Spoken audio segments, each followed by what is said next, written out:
आपण नेहमीच ऐकत असतो नाही का, की देशाची अर्थव्यवस्था इतक्या ट्रिलियन डॉलर्सची झाली आहे. पण ह्या मोठमोठ्या आकड्यांचा नक्की अर्थ काय? आपल्या आयुष्यावर याचा काय परिणाम होतो?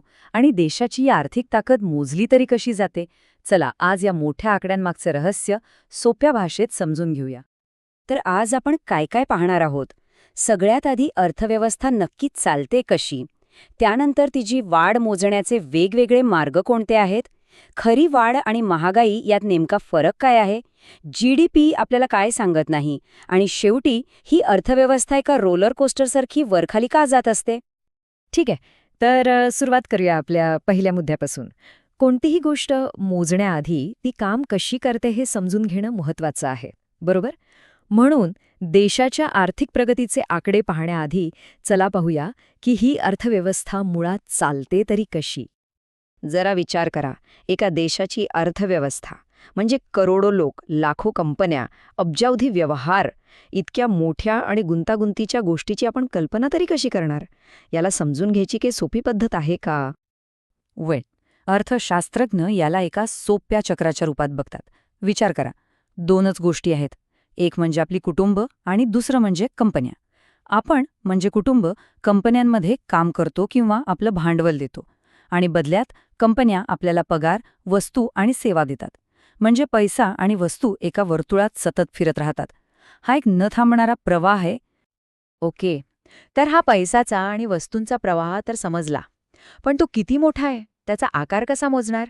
इथेच एंट्री होते अर्थशास्त्रातल्या एका खूप महत्त्वाच्या शब्दाची, GDP म्हणजेच ग्रॉस डोमेस्टिक प्रोडक्ट. नाव जरा जड वाटतं, पण कल्पना खूप सोपी आहे. एका वर्षात आपल्या देशाच्या हद्दीत जे काही बनतं, म्हणजे गाडी, मोबाईल फोन आणि ज्या सेवा दिल्या जातात, डॉक्टर, शिक्षक, IT प्रोफेशनल्स, या सगळ्यांची एकूण किंमत म्हणजे GDP. हे देशाच्या आर्थिक उत्पादनाचं सर्वात सामान्य माप आहे. आता गंमत बघा, हा पैसा एका वर्तुळात फिरतोय, बरोबर? मग आपण त्याला कुठेही मोजू शकतो. जिथे वस्तू बनतात तिथे, जिथे लोकांना पगार मिळतो तिथे, किंवा जिथे लोक तो पैसा खर्च करतात तिथे. आणि सिंपल लॉजिक आहे, तिन्ही पद्धतींनी उत्तर एकच यायला पाहिजे. पहिली पद्धत आहे उत्पन्नाची, म्हणजे देशातल्या सगळ्यांनी मिळून किती कमावलं. यात सगळं आलं. जमिनीतून मिळालेलं भाडं, कामगारांचा पगार, पैशावर मिळालेला व्याज आणि कंपन्यांना झालेला नफा. या सगळ्यांची बेरीज केली की झालं, आपल्याला देशाचं एकूण उत्पन्न मिळतं. आता दुसरी बाजू बघूया, खर्चाची. लोकांनी कमवलेला पैसा कुठे ना कुठे तर खर्च होणारच. मग तो आपण आपल्या खाण्यापिण्यावर केलेला खर्च असो, कंपन्यांनी नवीन मशिनरीमध्ये केलेली गुंतवणूक असो, किंवा सरकारने रस्ते आणि शाळांवर केलेला खर्च असो. या सगळ्या खर्चांची बेरीज केली तरी आपल्याला GDP मिळतो. पण थांबा, GDP वाढला म्हणजे सगळं अलबेल आहे का?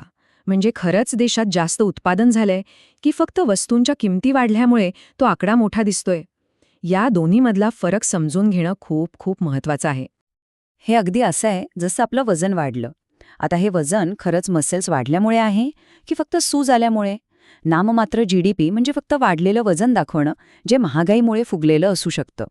पण वास्तव GDP म्हणजे रिअल GDP आपल्याला खरं चित्र दाखवतो. तो महागाईचा फुगा फोडतो आणि सांगतो की खरंच उत्पादन म्हणजे मसेल्स किती वाढले आहेत. आता हा आलेख बघा. या दोन रेषा दिसतायत. वरची रेषा आहे नाममात्र GDPची, जी महागाईमुळे जास्त फुगलेली दिसते, आणि खालची आहे वास्तव GDPची. या दोन्हींमधलं जे अंतर आहे ना, तोच आहे महागाईचा परिणाम. म्हणूनच खरी प्रगती बघायची असेल तर वास्तव GDP बघणं गरजेचं आहे. चला, आतापर्यंत आपण GDP म्हणजे काय आणि तो कसा मोजतात हे पाहिलं. पण आता एक महत्त्वाचा प्रश्न. GDPचा आकडा वाढला म्हणजे सगळं काही चांगलं झालं असं म्हणता येतं का? की या आकड्यांच्या पलीकडेही काहीतरी आहे? एखाद्या देशाचा GDP खूप वेगाने वाढतोय, याचा अर्थ असा होतो का की तिथले लोक जास्त आनंदी आहेत, त्यांचं जीवन सुधारले? आर्थिक वाढ आणि लोकांचं सुख ह्या एकाच नाण्याच्या दोन बाजू आहेत का? उत्तर आहे नेहमीच नाही. आणि म्हणूनच आता GDPच्या पलीकडे पाहिलं जातंय, जसं की ग्रीन GDP, जो विकासामुळे होणारं पर्यावरणाचं नुकसानसुद्धा हिशोबात धरतो, किंवा वर्ल्ड हॅपीनेस इंडेक्स. यात फिनलँडसारखा छोटा देशही मोठ्या अर्थव्यवस्थांच्या खूप पुढे आहे. का?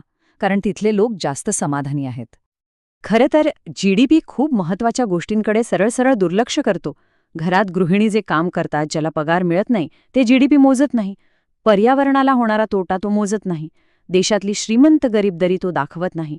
आणि सगळ्यात महत्त्वाचं, लोकांचा आनंद आणि समाधान याच्याशी त्याचा काही थेट संबंध नाही. ओके, तर आता या सगळ्या संकल्पना खऱ्या जगात कशा दिसतात ते पाहूया. कारण कोणतीही अर्थव्यवस्था एका सरळ रेषेत धावत नाही. ती एका रोलर कोस्टरसारखी असते, कधी वर तर कधी खाली. या रोलर कोस्टरलाच अर्थशास्त्रात बिझनेस सायकल किंवा व्यापार चक्र म्हणतात. याचे 4 सोपे टप्पे आहेत. पहिला, तेजी, म्हणजे गाडी सुसाट वर जातेय. मग येते घट, म्हणजे वेग कमी होतो. मग मंदी, जिथे गाडी खाली येते.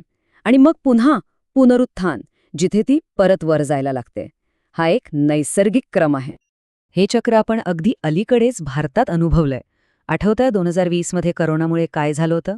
अर्थव्यवस्था तब्बल 23.9% खाली गेली होती. तो होता मंदीचा टप्पा. पण त्यानंतर जेवढ्या वेगाने अर्थव्यवस्था खाली गेली, तेवढ्याच वेगाने वर आली. यालाच व्ही शेप रिकव्हरी म्हणतात. हे व्यापार चक्राचे एकदम ताजं उदाहरण आहे. तर आपण आज काय पाहिलं? अर्थव्यवस्था स्थिर नसते, ती चक्रात फिरते. जीडीपी हे एक महत्वाचं पण अपूर्ण साधन आहे. मग ह्या सगळ्या माहितीवरून एक प्रश्न उरतोच की ह्या आर्थिक रोलर कोस्टरचं पुढचं वळण कोणतं असेल? तेजीचं की मंदीचं? विचार करण्यासारखा प्रश्न आहे, नाही का?